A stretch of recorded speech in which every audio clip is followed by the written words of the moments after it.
Hey, what's up YouTube? Welcome back to my channel. And for today, we're going to talk about Christmas gift ideas for content creators under 5,000 pesos.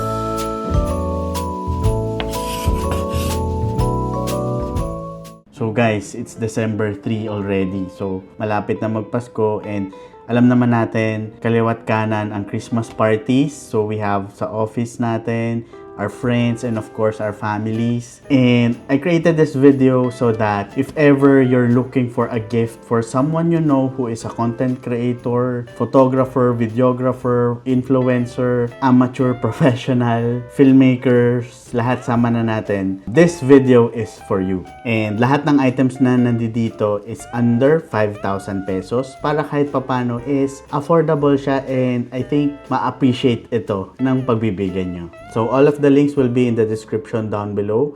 So I will try to provide Lazada links and also Amazon if ever you are in the United States or wala kayo sa Pilipinas, you can use Amazon links. So those are affiliate links, and if ever gamitin yung link na yon, that will be a big help for this channel. Also, just to add, no, all of the items in this list, gamit ko siya or meron talaga ako.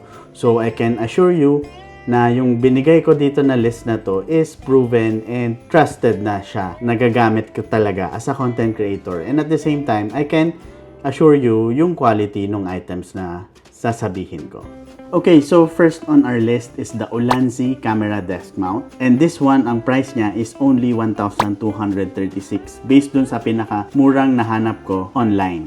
So, ito yung gamit ko for my top-down shots, especially for my ASMR unboxing. So this is perfect for content creators na they want to have a different angle like the top-down shot, or gusto nila ng camera na nakatutok sa kanila in their desk. So perfect na perfect to. Hindi ko siya mapakita dito kasi nakakonect siya doon. So I'll be doing a B-roll na lang on it. Then next on our list is the Liano charging case.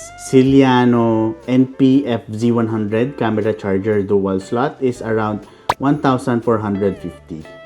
So it's actually a dual slot charger, and this is specifically for Sony batteries. So NP-FZ100. So NP-FZ100 yung battery na makikater niya. Actually, if you will look at the link na provide ko, there are other camera brands or battery brands na pwede nyo magamit. So, pipiliin nyo lang ano yung specific na camera model or yung battery model nyo. So, for this example, Sony battery yung kaya nito. So, this is good kasi you can charge it at the same time. So, ito, meron siyang USB-C right here. Charge mo yung dalawang battery at the same time. It's also carrying case. So, it's good for everyday carry. So, dalhin mo lang to. You have spare battery na may casing pa. And then, one good thing also about this one is if you press this one, you can see how much yung battery niya, ilang percentage na siya. So, yeah, good indicator din siya. So, it's a 2-in-1. Yun nga, it can charge your battery and also at the same time, it can carry your battery. So, this is good for content creators on the go. Next on our list is the SmallRig FilmRayo 10-in-1 folding wrench set is around 1,762. So, para siyang yung multi-tool. Actually, multi-tool talaga siya kasi ito, meron siyang screwdriver, hex, and different pa. Meron din siyang flat one, which is perfect for content creators na merong mga cage or gears na nakakonect sa camera. So, mas madali. Andi dito na lahat. Hindi mo na kailangan maghanap pa. Ito na lang dadalhin mo. Very versatile. Next one is, I included this kasi kailangan to for those who have cameras and lenses. So, kailangan natin ng panglinis or in this case, blowers for our cameras. So, this one is the Nitecore BB Mini Blower. So, this one is around 2,058. So, pasok na pasok siya sa budget natin. And, yeah. So, as you can see, it's a blower. I'll try to, So, yan. Narinig nyo ba? So, yan. Bublow niya yung... Wait, patayin ko muna. Meron din siyang kasamang brush to help you remove those dirts na mahirap matanggal. So, perfect na perfect siya for people who loves cameras kasi ayaw na ayaw naming nadudumihan yung cameras and lenses namin. So, meron pang isa, which is the Nightcore BB Nano. So, this one is small and very travel friendly. So, as you can see, no, mas maliit talaga siya. So, this is perfect for everyday carry or lalagay mo lang sa camera bag mo. Mas mahal siya ng onte kasi set yung pinili ko dito. So, marami siyang attachments na malalagay depending on your need. And this one is much smaller than the previous na pinakita ko. So, this one is around 3,223. So, next on our list is an SD card reader and also an SD card case at the same time. So, this is the PGY Tech CreateMate. So, what I have here is the CF Express. So, this one, patawarin nyo na ako, this cost around 5,800 because it can put CF Express card. So, mas mahal siya. Pero yung meron silang CreateMate na puro SD cards lang and that cost around 2,400. So, ang good thing about this one, as I've said earlier, it's an SD card case. So, as you can see, nandiyan na lahat from SD card to micro SD card. Pwede na rin SIM card also and SIM ejector tool. And apart from this is a SD card case, it's also a SD card reader. So perfect na perfect for travel. Kasi it's 2-in-1 again. Yun nga, may liga ko sa mga 2-in-1. Card case na and card reader pa. So, perfect na perfect talaga for content creators on the go. So, next one is the Peak Design Leash. So, si Peak Design Leash Strap is cost around 3,300. So, this one is in color brown. So, for those na may camera and wala pang strap. Actually, if you want a different strap na perfect for your camera. So, this is good. So, kinuha ko siya for aesthetic purposes din. At the same time, syempre, strap siya. Functional pa din. And at the same time, ang ganda nung itsura niya. So, here, ito yung A7C2 ko. And perfect siya for this leash kasi medyo maliit yung camera. And yeah, as we all know, Peak Design is a very good brand for straps for your cameras. So this is a good example of it. So yeah. And one good thing about this also, it's not just a strap. Attachment niya, meron siyang, ayan, ganun lang kabilis tanggalin yung strap from the camera. The next one is the DJI Mic Mini. So I did an unboxing and review of this in this channel. So you can watch it somewhere right here. So this particular set is 2 transmitter and 1 receiver and the charging case.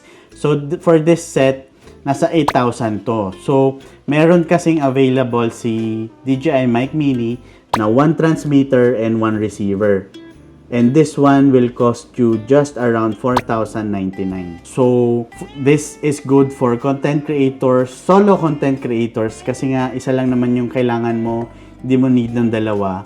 And this is good also because hindi mo lang siya magagamit for the camera. You can also use this for your mobile phone, laptops. Now you can use it while, for example, you have a meeting, you want to have a good voice, especially for those public speakers na online.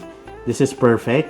And of course, magagamit pa rin siya sa camera, no? Very affordable. For that price, you can have the DJI Mic Mini. Next one, actually ito, honestly, sinama ko sa list kasi perfect siya. Pasok siya sa budget nating 5,000. And actually ako, wala ako neto. Pero gusto ko siyang magkaroon. Alam ko, I said earlier na lahat nung nandito meron ako. But in this particular case, sinama ko siya. Kasi kahit nga ako gusto ko magkaroon neto kasi current, wala pa ako. So this is the Peak Design Capture Clip.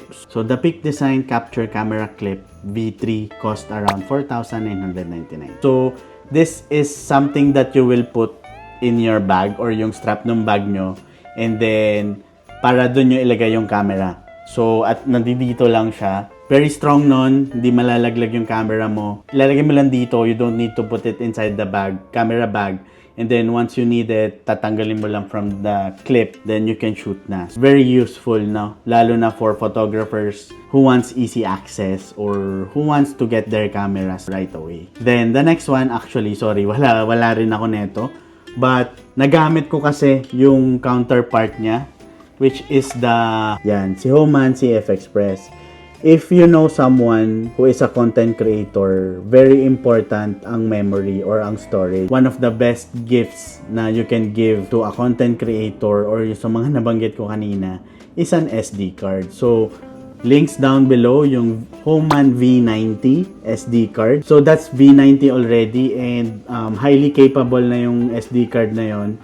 It can record up to higher bit rates, kaya V90 yung nilagay ko. And yung price niya is around 5,121. So sorry, medyo nag-overboard tayo ng more than 5,000 and sabi ko kanina, not more than 5,000. So onti lang naman, sorry na. Okay, so for the last item on our list, this is the SanDisk Extreme Pro. So as a content creator, very important ang external SSD. And not just an external SSD, but a fast external SSD. So, ako dito ako nag-edit kasi yung MacBook Pro ko is just 500 gigabytes. So, additional storage can mean a lot to a content creator, no? Lalo na for storing completed projects. Very important sa amin yung storage. So, this one cost around 5,890. So, again, sorry, nag-overboard tayo sa 5,000. Pero, ito na yung pinaka-last. So, for this particular price point, 5,893, this is only 500 gigabytes. So, if you move up pa dun sa storage, mas mataas yung price niya. And if you are getting SSDs or external SSDs, make sure to check the read and write speeds because meron akong mga nakikitang external SSDs na mura, pero kaya pala siya mura is yung transfer or yung read and write speeds niya is mabagal. So, hindi siya okay for me kasi mas mababa yon yung read and write speeds nun. Mas mabagal siya. It means mas matagal ka mag-transfer, mas matagal ka mag-store ng files, which is kakain ng oras.